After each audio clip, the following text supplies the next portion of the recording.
आज 3 दिसंबर 2024 के बाबा के अनमोल मधुर महावाक्य सुनेंगे। आज की मुरली बाबा की है याद की यात्रा। बाबा कहे तुम बच्चे याद की यात्रा में अलबेले नहीं बनो, क्योंकि जितना याद करते जाएंगे आत्मा पावन बनेगी।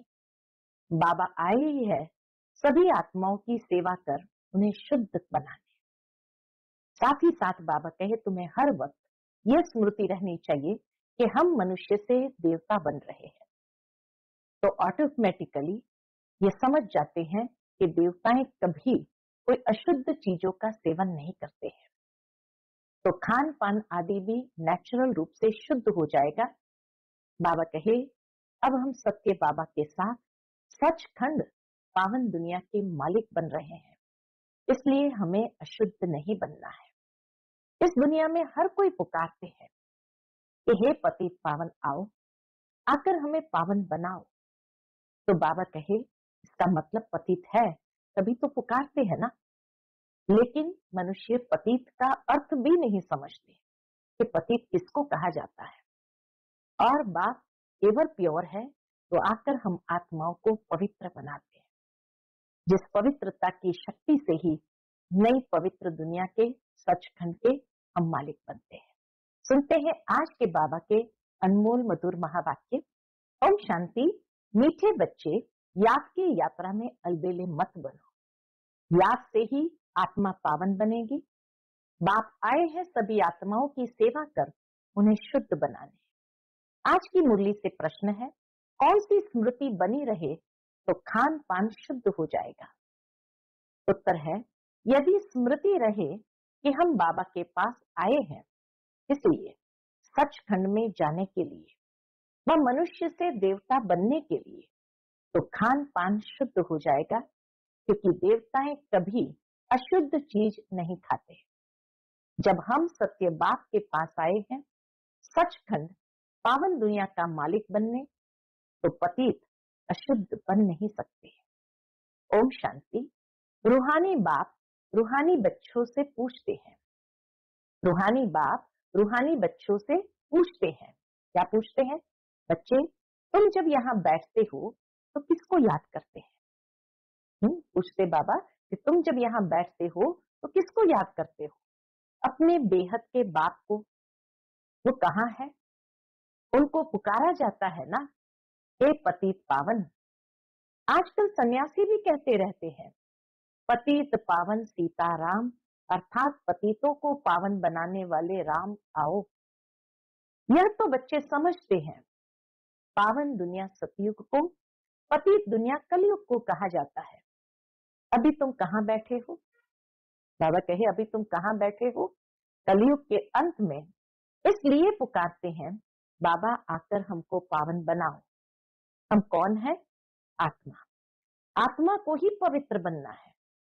तो पुकारते हैं, ये पतित पावन आओ, तो किसको पावन बनाएंगे? बाबा कहे आत्मा को। आत्मा पवित्र बनती है तो शरीर भी पवित्र मिलता है। आत्मा के पतित बनने से शरीर भी पतित मिलता है। ये शरीर तो मिट्टी का पुतला है, ये शरीर तो मिट्टी का पुतला है। आत्मा तो अविनाशी है। आत्मा इन ऑर्गन्स द्वारा कहती है, पुकारती है, हम बहुत पतित बन गए हैं, हमको आकर पावन बनाओ। बाप पावन बनाते हैं, 5 विकारों रूपी रावण पतित बनाते हैं। बाप ने अभी स्मृति दिलाई है। क्या स्मृति दिलाई है? हम पावन थे, फिर ऐसे 84 जन्म लेते लेते अभी अंतिम जन्म में है। यह जो मनुष्य सृष्टि रूपी झाड़ है, बाप कहते हैं मैं इनका बीज रूप हूं। मुझे बुलाते हैं, हे परम पिता परमात्मा, ओ गॉड फादर लिबरेट मी। हर एक अपने लिए कहते हैं, मुझे छुड़ाओ। बाबा कहे हर एक अपने लिए कहते हैं, मुझे छुड़ाओ भी और पंडा बनकर शांति धाम घर में ले चलो। ये हर एक कहते हैं बाबा को, मुझे छुड़ाओ भी और पंडा बनकर शांति धाम घर में ले चलो। सन्यासी आदि भी कहते हैं, स्थायी शांति कैसे मिले? अब शांति धाम तो है घर, जहां से आत्माएं पाठ बजाने आती है। वहां सिर्फ आत्माएं ही है, शरीर नहीं है। आत्माएं नंगी अर्थात शरीर बिगड़ रहती है। नंगे का अर्थ यह नहीं कि कपड़े पहनने बिगर रहना, नहीं, शरीर बिगर आत्माएं अशरीरी रहती है। बाप कहते बच्चे तुम आत्माएं वहां मूल वतन में बिगर शरीर रहती हो, उसे निराकारी दुनिया कहा जाता है। बच्चों को सीढ़ी पर समझाया गया है कैसे हम सीढ़ी नीचे उतरते आए हैं। पूरे 84 जन्म लगे हैं मैक्सिमम, फिर कोई एक जन्म भी लेते हैं, आत्माएं ऊपर से आती रहती है।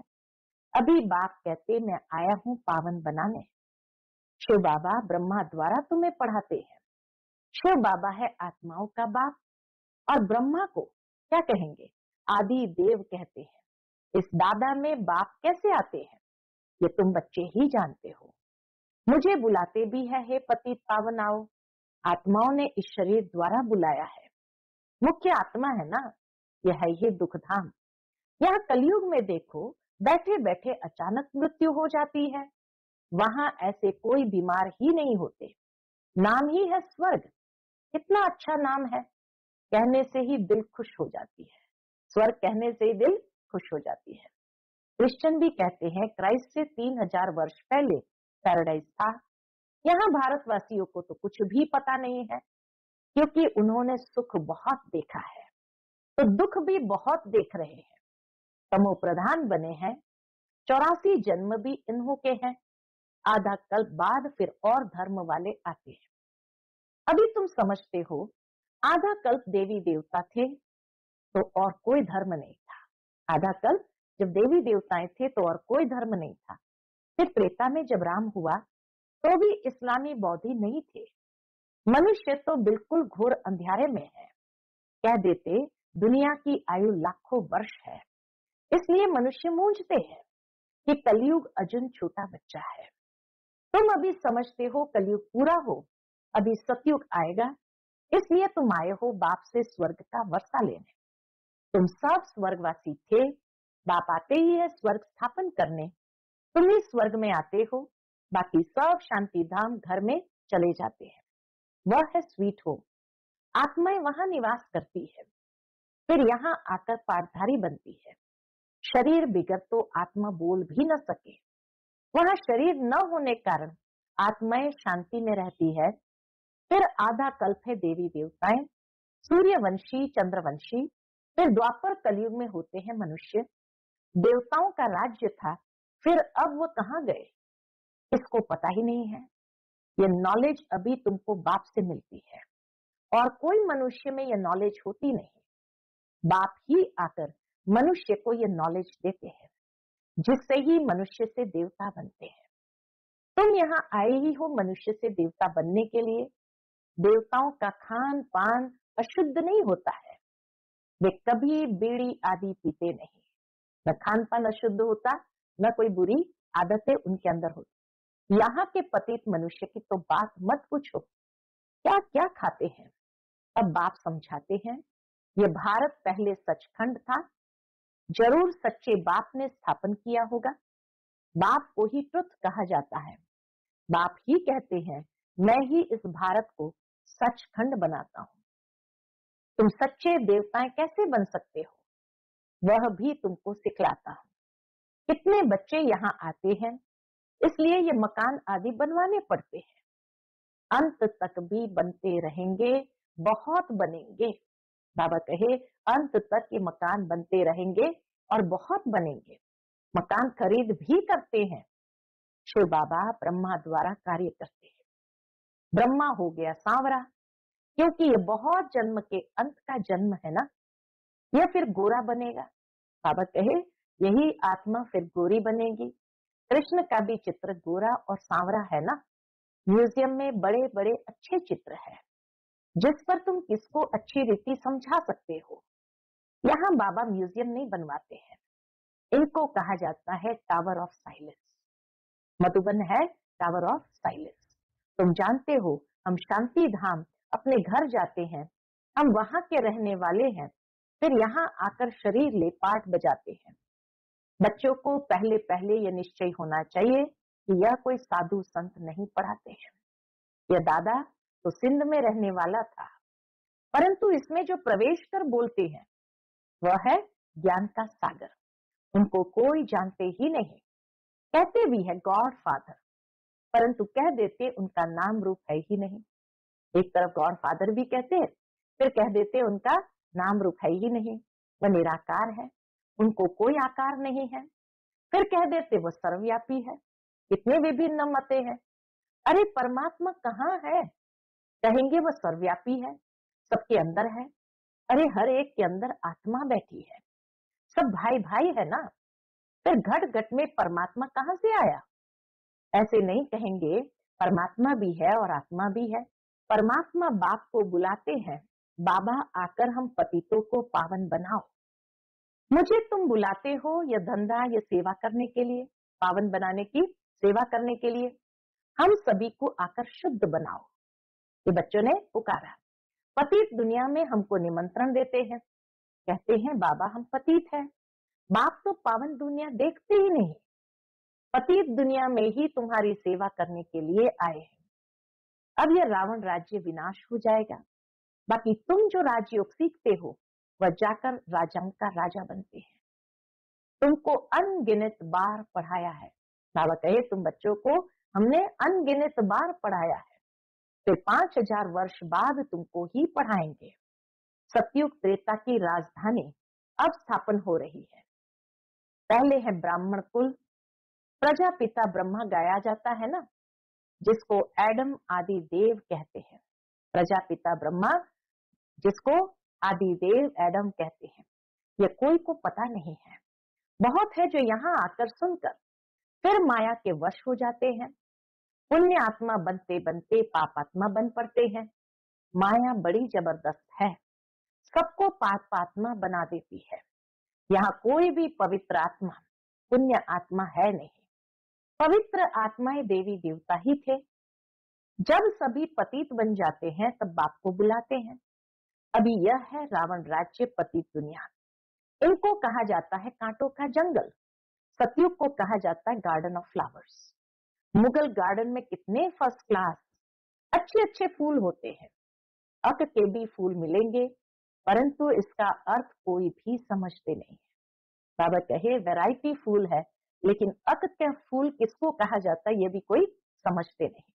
शिव के ऊपर अक क्यों चढ़ाते हैं, यह भी बाप बैठ समझाते हैं। क्या समझाते हैं? मैं जब पढ़ाता हूँ तो उनमें कोई फर्स्ट क्लास मोतिये होते हैं, कोई रतन ज्योत, कोई फिर अक के भी है। बाबा जब पढ़ाते हैं तो हर एक नंबरवार ग्रहण शक्ति रखते हैं, तो कोई तो फर्स्ट क्लास मोतिये, कोई रतन ज्योत, तो कोई फिर अक के भी फूल है। नंबरवार तो है ना, तो इसको कहा जाता है दुखधाम मृत्यु लोक। सतयुग है अमर लोक। यह बातें कोई शास्त्र में नहीं है। जो बाबा इस समय हमें समझाते हैं ये बातें कोई शास्त्र में नहीं है। ज्ञान का सागर ही आकर के ज्ञान सुनाते, और ज्ञान विवेक को अपील करता है, इसलिए उसको कहा जाता है सत्य ज्ञान। और इस सत्य ज्ञान से ही प्रत्यक्ष होता है कि भगवान आकर के हमें ज्ञान दे रहे हैं। शास्त्र तो इस दादा ने पढ़े हैं, बाप तो शास्त्र नहीं पढ़ाएंगे। बाप तो खुद सदगति दाता है, करके गीता को रिफर करते हैं। सर्व शास्त्र में शिरोमणि गीता भगवान ने गाई है, परंतु भगवान किसको कहा जाता है ये भारतवासियों को पता नहीं। बाप कहते मैं निष्काम सेवा करता हूँ, तुमको विश्व का मालिक बनाता हूँ, मैं नहीं बनता हूँ। स्वर्ग में तुम मुझे याद नहीं करते हो, दुख में सिमरण सब करे, सुख में करे न कोई। इनको दुख और सुख का खेल कहा जाता है। ये खेल सारा है ही सुख और दुख का। स्वर्ग में और कोई दूसरा धर्म होता ही नहीं, वह सभी आते ही है बाद में। तुम जानते हो अभी इस पुरानी दुनिया का विनाश हो जाएगा, नेचुरल कैलामिटीज तूफान आएंगे जोर से, सब खत्म हो जाएंगे। तो बाप अभी आकर क्या करते हैं? एक तो पतित से पावन बनाते हैं, आत्मा को शुद्ध बनाते हैं, पवित्र बनाते हैं। अभी आकर बाबा हमें बेसमझदार से समझदार बनाते हैं। बाप ने कितना धन माल दिया था, सब कहाँ गया? हिसाब पूछते बाबा, सब कहाँ गया? अभी कितने इंस्टॉलमेंट बन गए हो? भारत जो सोने की चिड़िया था वह क्या बन पड़ा है? अब फिर पतित पावन बाप आए हुए हैं, राजयोग सिखला रहे हैं। वह है हठ योग, यह है राजयोग। यह राजयोग दोनों के लिए है। ये राजयोग गृहस्थ जीवन में दोनों के लिए है। वह हठ योग सिर्फ पुरुष ही सीखते हैं। अब बाप कहते हैं पुरुषार्थ करो, विश्व का मालिक बनकर दिखाओ। अब इस पुरानी दुनिया का विनाश तो होना ही है, बाकी थोड़ा समय है। ये लड़ाई अंतिम लड़ाई है। हाँ, इस बार जो लड़ाई होगी दुनिया में वो अंतिम लड़ाई है। ये लड़ाई शुरू होगी तो रुक नहीं सकती। ये लड़ाई शुरू ही तब होगी जब तुम कर्मातीत अवस्था को पाएंगे और स्वर्ग में जाने के लायक बन जाएंगे। बाप फिर भी कहते हैं, क्या कहते हैं? याद की यात्रा में अलबेले नहीं बनो। इसमें ही माया विघ्न डालती है, इसलिए कभी भी अलबेले नहीं बनो। याद की यात्रा द्वारा आत्मा को पावन बनाना है। अच्छा, मीठे मीठे सिकिलते बच्चों प्रति माता पिता बाप दादा का याद प्यार और गुड मॉर्निंग। रूहानी बाप की रूहानी बच्चों को नमस्ते। हम सब रूहानी बच्चों की रूहानी माता पिता बाप दादा को याद प्यार, गुड मॉर्निंग और नमस्ते। नमस्ते, शुक्रिया बाबा, शुक्रिया। आज की मुरली से धारणा के लिए मुख्य सार है। पहली पॉइंट, बाप द्वारा अच्छी रीति पढ़कर फर्स्ट क्लास फूल बनना है। कांटों के इस जंगल को फूलों का बगीचा बनाने में बाप को पूरी मदद करनी है। कांटों के इस जंगल को फूलों का बगीचा बनाने में बाप को पूरी मदद करनी है। दूसरी पॉइंट, कर्मातीत अवस्था को प्राप्त करने व स्वर्ग में उच्च पद का अधिकार प्राप्त करने के लिए याद की यात्रा में तत्पर रहना है, अलबेला नहीं बनना है। आज का बाप दादा का मधुर वरदान हम बच्चों के प्रति है, अपने मस्तक पर सदा बाप की दुआओं का हाथ अनुभव करने वाले मास्टर विघ्न विनाशक भव। अपने मस्तक पर सदा बाप की दुआओं का हाथ अनुभव करने वाले मास्टर विघ्न विनाशक भव। गणेश को विघ्न विनाशक कहते हैं। विघ्न विनाशक वही बनते जिसमें सर्व शक्तियां हैं। सर्व शक्तियों को समय प्रमाण कार्य में लगाओ तो विघ्न ठहर नहीं सकते। कितने भी रूप से माया आए, लेकिन आप नॉलेजफुल बनो। नॉलेजफुल को कभी विघ्न सताएंगे नहीं। नॉलेजफुल आत्मा कभी माया से हार खा नहीं सकती। जब मस्तक पर बाप दादा की दुआओं का हाथ है तो विजय का तिलक लगा हुआ है। महसूस करें कि बाबा का दुआओं का हाथ मेरे सिर पर है और मस्तक पर विजय का तिलक लगा हुआ है। परमात्मा हाथ और साथ विघ्न विनाशक बना देता है। आज का स्लोगन है, स्वयं में गुणों को धारण कर दूसरों को गुणदान करने वाले ही गुणमूर्त है। स्वयं में गुणों को धारण कर दूसरों को गुणदान करने वाले ही गुणमूर्त है। परमात्मा ने हम सब में कोई न कोई गुणों की विशेषता ऐसी भरी हुई है, जिस गुणों को धारण करते ही हमारा जीवन तो बहुत श्रेष्ठ बनता ही है, लेकिन हम अपने जीवन द्वारा दूसरों को भी प्रेरणा देकर उन्हों को भी गुणदान करते हैं, अर्थात गुणमूर्त बन जाते हैं। अच्छा, ओम शांति।